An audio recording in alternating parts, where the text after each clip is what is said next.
누가복음 22장 47절에서 51절 말씀, 제가 가진 성경으로 신약성경 136페이지에 있습니다. 누가복음 22장 47절에서 51절 말씀, 제가 봉독해 드립니다. 말씀하실 때 한 무리가 오는데 12 중에 하나인 유다라 하는 자가 그들을 앞장서 와서 예수께 입을 맞추려고 가까이 하는지라. 예수께서 이르시되 유다야, 내가 입맞춤으로 인자를 파느냐 하시니, 그의 주위 사람들이 그된 일을 보고 여짜오되 주여, 우리가 칼로 치리이까 하고, 그 중에 한 사람이 대제사장의 종을 쳐 그 오른쪽 귀를 떨어뜨린지라. 예수께서 일러 이르시되 이것까지 참으라 하시고 그 귀를 만져 낫게 하시더라. 아멘. 우리 옆에 분들과 인사합시다. 만나서 반갑습니다. 예, 다시 한번 인사합시다. 오늘도 큰 은혜 받읍시다. 오늘 우리가 읽은 말씀을 통해서 이것까지 참으라, 이것까지 참으라 하는 제목으로 함께 은혜의 말씀을 나누기 원합니다. 기독교 신앙이 없는 사람일지라도, 다시 말해서 믿음이 없는 사람일지라도 역사를 조금이라도 아는 사람이라면 인류 역사에 있어서 가장 중심에 서 있는, 그리고 인류 역사에 가장 큰 영향을 끼친 인물이 예수님이라는 것을 부인할 수 없을 것입니다. 그 이유는 인류 역사에는 예수님과 관련된 부인할 수 없는 몇 가지 사실이 있기 때문입니다. 첫째로, 예수님은 인류 역사를 가르는 분수령이 되셨습니다. 우리가 잘 아는 대로 인류의 역사는 BC와 AD로 나눠집니다. BC는 영어로 Before Christ, 다시 말해서 예수님 이전 시대라는 말입니다. 그리고 AD란 라틴어로 아노 도미니, 이 말의 뜻은 주님 이후의 시대라는 뜻입니다. 그렇게 인류의 역사는 예수님의 탄생을 기점으로 해서 기원 전과 기원 후로 나눠지게 되었습니다. 그래서 인류 역사의 분수령이 되시는 예수님을 인류 역사의 가장 중심에 서 있는, 그리고 인류 역사에 가장 큰 영향을 끼친 분이라 말할 수 있는 것입니다. 둘째는 예수님이 인류 역사에 가장 큰 공헌을 하셨기 때문입니다. 영국의 세계적인 역사학자인 아놀드 토인비는 그의 저서 역사의 연구라는 책에서 이러한 말을 했습니다. 바울을 태우고 빌립보로 갔던 배는 유럽의 운명을 싣고 가는 배였다 하는 말입니다. 이 말은 바울이 2차 선교여행 때 본래 아시아로 가려고 했지만 성령이 그 길을 막으시고 유럽으로 가게 하심으로 그가 드로아에서 배를 타고 유럽의 첫 관문인 빌립보에 간 내용을 기록하고 있는 사도행전 16장의 말씀을 기초로 해서 하고 있는 말씀입니다. 그 당시 유럽의 문화는 로마의 문화가 어느 정도 남아 있었지만, 그러한 문화를 제외하면 유럽의 문화는 중국과 인도와 이집트의 찬란한 문화에 비교하면 비교도 안 될 정도의 아주 미개한 문명이었습니다. 그런데 그러한 미개의 문화에서 살던 사람들에게 바울을 통해서 하나님의 복음이 증거되자 그들은 놀라운 변화를 하게 됩니다. 유럽에서 전 세계의 인류를 이끄는 위대한 문화가 나왔고 인류의 삶의 방향을 놀랍게 변화시키는 과학이 발전하게 되었으며 적십자를 비롯하여 지금도 인류에 수많은 유익을 주고 있는 여러 사회 봉사단체들이 만들어지게 되었던 것입니다. 오늘날에도 그렇게 천박한 문화의 땅이었던 유럽이 인류 역사의 중심지가 된 것처럼 가난하고 미개하던 나라에 복음이 들어간 이후 부유한 문명국으로 발전하는 것을 보면 예수님이 이처럼 인류 역사에 가장 큰 공헌을 하신 분이라는 것을 그대로 증명하고 나타내 보이고 있는 것입니다.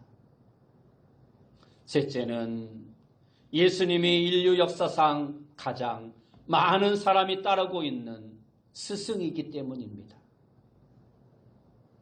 과거는 제쳐두고라도 현재도 세계 79억의 인구 가운데 약 25억 명 정도, 그러니까 세계 인구의 3.3명당 1명이 예수님의 가르침을 받으며 그분을 믿고 따르고 있는 것입니다. 그래서 예수님을 인류 역사에 있어서 가장 큰 가르침을 준 위대한 스승이라 말씀하고 있는 것입니다. 그렇다면 예수님이 어떻게 이처럼 인류 역사의 분수령이 되실 수 있었고 어떻게 인류 역사에 가장 큰 공헌을 하실 수 있었으며 어떻게 인류 역사에 있어서 가장 많은 사람들에게 가르침을 주는 위대한 스승이 될 수 있었을까요? 물론 이 질문에 신앙적인 관점으로 대답을 한다면 예수님은 하나님이시며 메시아로 이 땅에 오신 하나님의 아들이시기에 그런 것이 된다, 당연하게 대답할 수 있습니다. 그러나 이 질문에 신앙적 관점에서가 아닌 인간적 관점에서 대답하려 한다면 사실 예수님에게는 그 이유를 찾을 만한 아무런 근거나 내세울 만한 것이 전혀 없는 분이었습니다. 아니, 오히려 예수님에게는 수많은 약점들이 더욱더 많은 분이었습니다. 예수님은 로마의 식민지였던 이스라엘의 한 시골에서 가난한 목수의 아들로 태어나 고급 교육 같은 것은 받지도 못하셨던 분이었습니다. 그리고 어떠한 지위나 권세도 갖지 못하셨던 분이었습니다. 그리고 33세 젊은 나이에 권력자들의 미움을 받아 당시 가장 흉악범들을 처형하는 도구인 십자가에 벌거벗긴 채 부끄러운 죽임을 당한 인물이었습니다. 그렇게 인간적인 관점에서 볼 때 약점이 많았던 분인 예수님이신데 그러한 예수님이 어떻게 인류 역사의 중심에서 인류 역사에 가장 큰 영향을 끼친 분이 될 수 있었을까요? 우리말 속담에 개천에서 용이 난다는 속담이 있습니다. 그러나 사실 이 속담은 개천에서는 용이 날 수 없다는 말입니다. 큰 바다나 강이라면 몰라도 어떻게 개천에서 용이 날 수 있겠습니까? 그러기에 만약 개천에서 용이 난다면 그것은 정말 놀라운 기적인 것입니다. 그럼에도 불구하고 예수님은 인간적 관점에서 볼 때 개천에서 용이 난 정도가 아니라 접시에 담겨있는 물에서 용이 난 것보다 더 불가능한 일들을 인류 역사 속에서 이루어내신 분이십니다. 그래서 예수님은 신앙적 관점이 아닌 인간적 관점으로 볼 때에도 기적이라 말할 수밖에 없는 삶을 사신 분인 것입니다. 그렇다면 이처럼 인간적 관점에서 약점투성이었던 예수님이 어떻게 그러한 놀라운 기적을 이루실 수 있었을까요? 우리는 오늘 본문 말씀에 나오는 예수님의 모습을 통해 신앙적 관점에서가 아닌 인간적 관점에서 예수님이 그러한 기적을 이루신 중요한 이유 하나를 발견할 수 있습니다. 먼저 오늘 본문의 내용과 같은 내용이 기록되어져 있는 다른 복음서, 즉 마태복음과 마가복음과 요한복음의 기사들을 참조하여 오늘 본문의 내용을 설명해 드리겠습니다. 오늘 본문의 내용은 이렇습니다. 이제 내일이면 하나님의 뜻인 온 인류의 구속 사업을 이루어 드리기 위해 십자가를 지셔야 할 예수님은 자신의 이러한 사명을 감당하시기 위해 제자 가운데 베드로와 야고보와 요한을 내리시고 감람산으로 기도하러 올라가십니다. 그리고 땀방울이 핏방울이 되기까지 힘써 기도하셨고, 그렇게 기도를 마치신 예수님은 제자들과 함께 이제 산을 내려올 준비를 하고 있었습니다. 바로 그때 칼과 몽치를 든 대제사장이 보낸 무리들이 예수님을 둘러싸고 그를 잡으려 합니다. 아무 죄도 없고 아무 힘도 없는 예수님에게 물리적인 폭력을 행사하였던 것입니다. 그런데 그러한 물리적인 폭력보다 더 기가 막힌 정신적인 폭력을 대제사장 무리를 이끌고 왔던 가룟 유다가 예수님에게 저지릅니다. 가룟 유다는 예수님을 따르던 수많은 사람들 가운데 12제자로 뽑혔던 사람이었고, 또한 제자들 가운데에서도 예수님께 신임을 받아 회개를 맡고 있던 제자였습니다. 그런데 그러한 가룟 유다가 전날 대제사장들에게 은 30냥을 받고 예수님을 넘겨주기로 약속했던 것입니다. 그리고는 예수님이 기도하시던 바로 그 새벽에 대제사장의 무리 맨 앞에 서서 감람산으로 와서는 자기가 입맞추는 이가 예수이니 그를 잡으라 미리 약속해놓고 예수님 앞으로 다가오며 선생님 안녕하십니까 하고 가증스럽게 인사를 하고 있는 것입니다. 예수님에 대한 이러한 가룟 유다의 배신과 위선의 행동은 자신을 믿고 제자로 불러주시고 많은 것을 맡기셨던 예수님에게 행한 너무도 기가 막힌 정신적 폭력이었던 것입니다. 이렇게 예수님이 대제사장이 보낸 무리들과 제자들과 가룟 유다와 함께 물리적인 폭력과 정신적인 폭력을 당하고 있을 때 제자들의 예수님의 곁에 섰던 제자들은 의분을 느낍니다. 거룩한 분노를 느낀 것입니다. 그래서 그들이 예수님에게 묻습니다. 예수님, 우리가 칼로 저들과 맞설까요?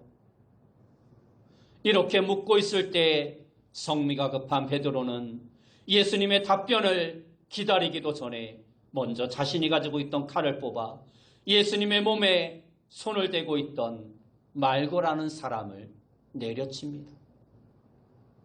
그러나 칼이 빗나갔는지 말고가 그 칼을 피했는지 그 칼은 말고를 치지 못하고 한쪽 귀를 자릅니다.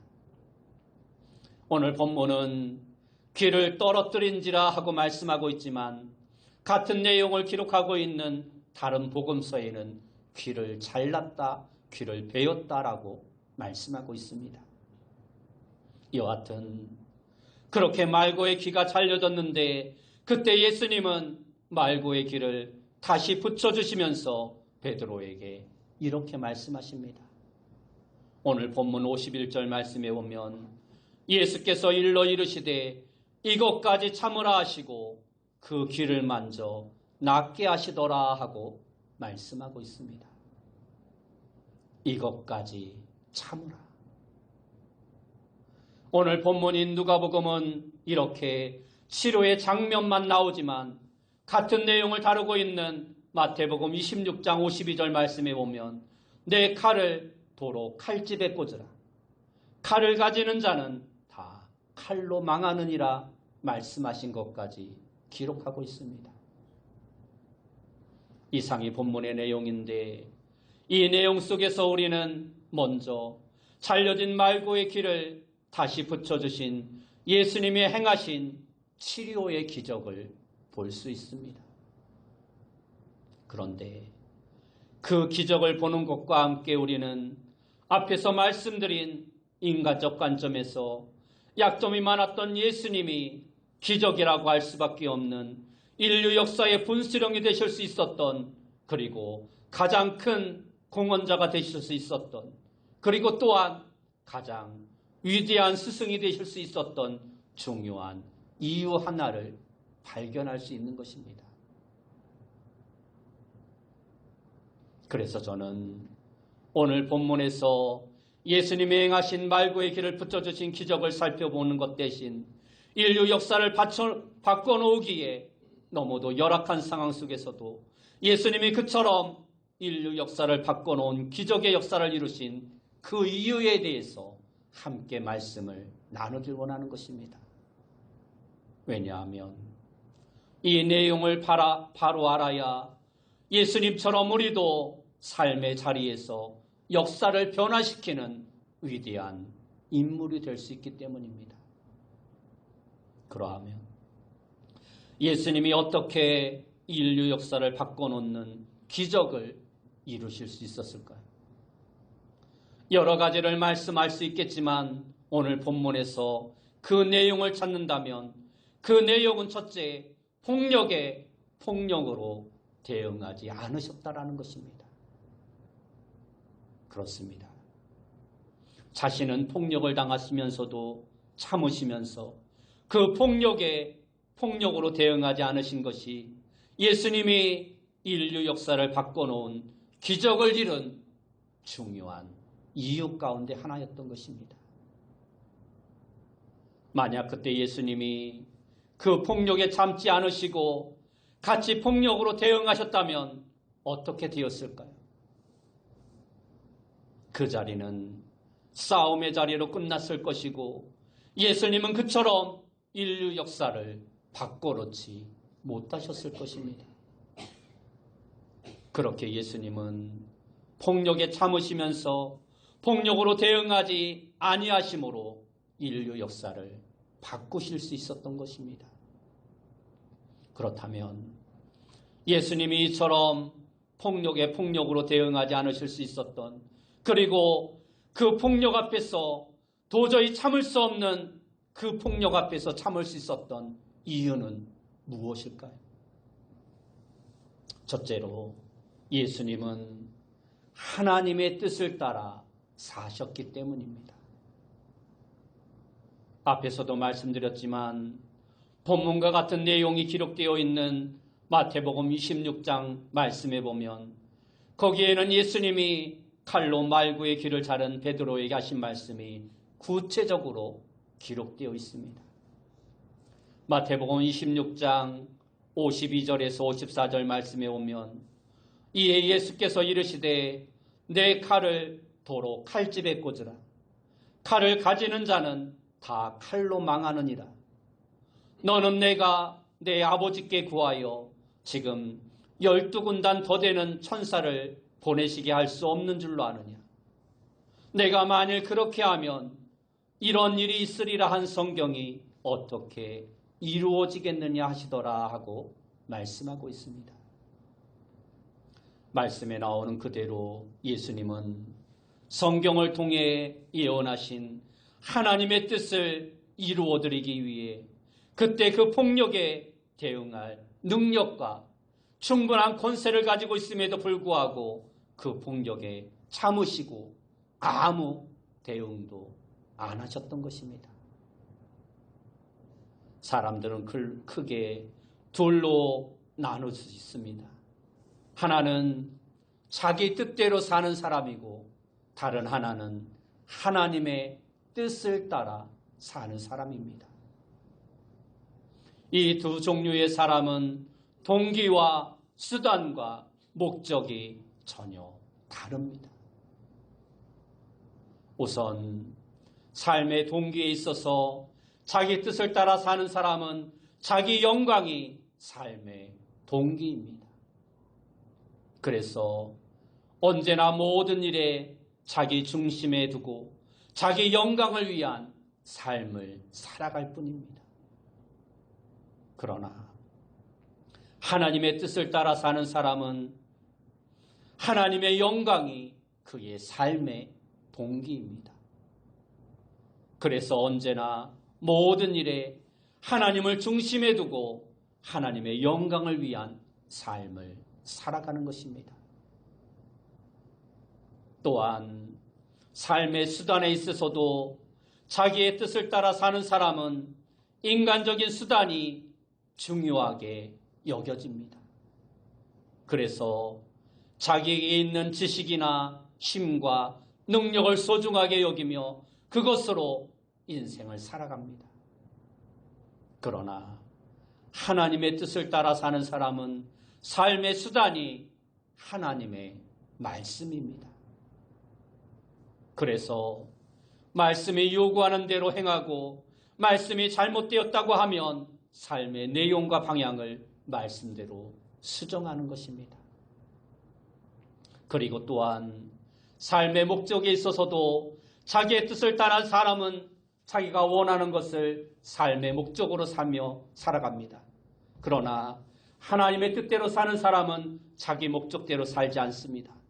삶의 목적이 하나님이 원하시는 목적에 순종하는 삶을 살아가는 것입니다. 이렇게 사람들은 두 부류로 나눌 수 있습니다.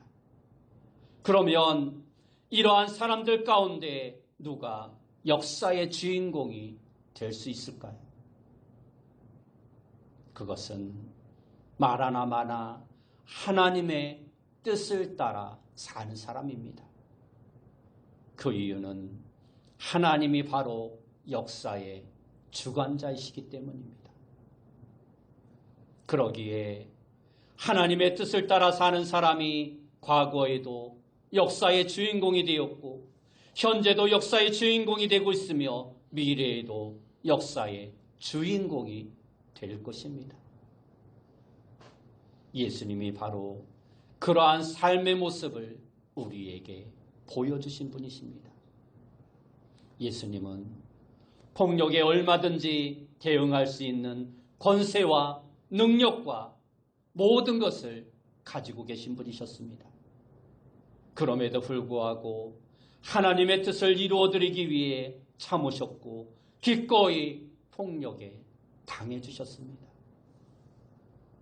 그런데 그 폭력으로 예수님이 끝나셨습니까? 아닙니다. 오히려 예수님은 역사를 바꾸고 역사를 새롭게 하는 기적을 이루셨습니다. 우리도 삶을 살면서 사람들로부터 그리고 악을 악으로 여기지 않는 여러 사회 구조로부터 물리적인 폭력이나 정신적인 폭력을 당할 때가 너무나 많습니다. 그러나 그 어떠한 폭력 앞에서도 우리는 그 폭력에 폭력으로 대응하기에 앞서 먼저 하나님의 뜻을 찾아야 하고 그 뜻을 따라 살아가는 자가 되어야 합니다. 그러면 보잘것없는 식민지 백성이었고 가난한 목수의 아들이었던 예수님이 역사를 새롭게 하는 기적을 이루신 것처럼 우리도 기적과 같은 역사를 이루는 위대한 인물이 될 수 있는 것입니다. 두 번째로 예수님이 폭력 앞에서 참으실 수 있었던 이유는 사랑의 마음으로 사셨기 때문입니다. 나폴레옹은 총과 칼로 세계를 정복하려 했던 사람이었습니다. 그러나 그가 워터루 전쟁에서 패배하여 그 뜻을 이루지 못하고 세인트 에레나 섬에서 유배 생활을 하다 생을 마감하고 맙니다. 그런데 그렇게 죽음을 앞둔 그가 자신을 돌봐주던 부하에게 마지막 생을 마치기 전에 이러한 말을 합니다. 나는 칼로 세계를 정복하려 하였지만 실패하였다. 그러나 나사렛 예수는 사랑으로 온 인류를 정복한 인물이었다. 그렇습니다. 그의 고백고대로 예수님은 사랑으로 온 인류를 정복하셨고 인류의 역사를 바꾸어 놓으셨습니다. 이처럼 사랑에는 우리가 숫자로는 계산할 수 없는 엄청난 능력이 있는 것입니다. 그러기에 인생 최고의 지혜 가운데 하나는 사랑으로 인생을 살아가는 것입니다. 어떤 남자가 한 여자를 좋아했습니다. 그런데 그 여자는 남자를 싫어하였습니다. 그러한 여자를 어느 날 그 남자가 깊은 산속으로 데려갑니다. 그리고는 자신과 결혼하지 않으면 죽이겠다고 협박을 합니다. 그 협박에 굴복하여 결국 그 여자는 그 남자와 결혼을 합니다. 그러나 그렇게 결혼했다고 해서 그 여자가 그 남자를 남편으로 섬기며 존경할 수 있겠습니까? 그럴 수 없는 것입니다. 왜냐하면 사람의 마음은 폭력으로 잡을 수 있는 것이 아니기 때문입니다. 사람의 마음은 폭력이 아닌 사랑으로만 잡을 수 있는 것입니다. 사람의 마음도 마찬가지입니다. 세상도 마찬가지이고 가정도 마찬가지이고 온 사회도 마찬가지입니다. 오직 사랑으로 세상도 가정도 사회도 정복할 수 있는 것입니다. 그러므로 사랑이 해답이고 사랑이 모든 것의 열쇠인 것입니다. 그래서 오늘날에도 사랑으로 살려는 사람들을 통해서 악을 행하던 사람들이 선한 사람으로 변화되고 아픔과 눈물 속에 살던 사람들이 웃으며 살게 되고 어둠의 세상이 밝아지게 되고 갈등의 사회와 불안한 가정이 사랑으로 말미암아 치유되어지는 것입니다. 물론 그 사랑은 예수님이 보여주신 사랑이 모범입니다.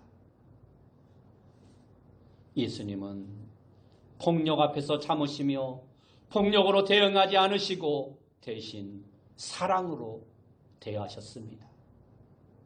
그래서 가증스러운 인사를 하며 자신에게 입맞추기 위해 다가오는 가룟 유다에게 친구여 내가 무엇을 하려 하는지 행하라 사랑으로 말씀하셨고 자기를 잡아가려고 자기 몸에 손을 대며 묶고 있던 말고에 잘려진 귀도 사랑으로 치료해 주셨던 것입니다. 그리고 사랑으로 그 지옥의 십자가에 달리셨으며 그 십자가 위에서 자기를 십자가에 못 박는 자들을 위해 온 인류를 위해 사랑으로 기도하셨던 것입니다. 예수님은 그렇게 사랑으로 세상을 정복하셨고 세상의 역사를 바꾸어 놓으셨던 것입니다. 분명 예수님의 사랑으로 사는 사람이 사람들 사이는 물론이거니와 가정과 직장과 사회와 역사의 주인공이 될 수 있는 것입니다. 그리고 예수님의 사랑으로 움직이는 교회와 나라가 하나님의 역사에 쓰임받는 교회와 나라가 될 수 있는 것입니다. 말씀을 마치겠습니다. 오늘 예수님은 베드로에게 이것까지 참으라 말씀하셨습니다. 분명 예수님은 하나님의 뜻을 따라 참을 수 없는 것까지 참으셨고 또 사랑으로 참을 수 없는 것을 참으셨습니다. 그래서 그 예수님이 인류 역사의 분수령이 되셨고 인류 역사에 가장 큰 공헌을 하셨으며 인류 역사상 가장 많은 사람들이 따르는 위대한 스승이 되실 수 있었던 것입니다. 그렇게 참으심으로 인류 역사를 바꾸는 기적을 이루어내셨던 것입니다. 그러한 예수님이 오늘 우리에게 하나님의 뜻을 이루어드리기 위해 정말 참을 수 없는 것까지 참으라 말씀하시고, 사랑을 실천하기 위해 도저히 참기 힘든 것까지 참으라 말씀하고 있습니다. 오늘날 우리가 살아가고 있는 이 세상에서 교회와 그리스도인들이 왜 이처럼 세상 사람들에게 멸시와 조롱을 받고 있습니까? 참지 못하기 때문입니다. 사랑하지 못하기 때문입니다. 선한 모습을 보여주지 못하기 때문입니다. 그러한 그리스도인들에게, 그러한 교회에게 주님은 말씀하십니다. 이것까지 참으라. 그러므로 우리는 이것까지 참으라 하신 예수님의 말씀대로 살아가는 자가 되어야 합니다. 하나님의 뜻을 따라 살기 위해 참는 작은 예수가 되어야 하고, 사랑을 실천하기 위해 참는 작은 예수가 되어야 하는 것입니다. 여러분 모두가 이러한 작은 예수가 되어서 오늘날 죄와 우상으로 가득한 교회와 가정과 나라의 역사를 다시 거룩하게 변화시키는 위대한 그리스도인들이 다 되시길 예수님의 이름으로 축원합니다. 기도하겠습니다. 사랑하는 주님, 감사합니다. 우리 모두가 오늘 주님이 말씀하신 것처럼 이것까지 참으라 하는 주님의 말씀에 순종하여 사랑으로 참고 사랑으로 인내하며 세상 가운데 하나님의 의와 하나님의 사랑과 하나님의 공의를 나타내 보이며 죄와 오염으로 가득한 이 세상을 변화시킬 수 있는 자 되어줄 수 있도록 인도하여 주옵소서. 예수님의 이름으로 기도드리옵나이다.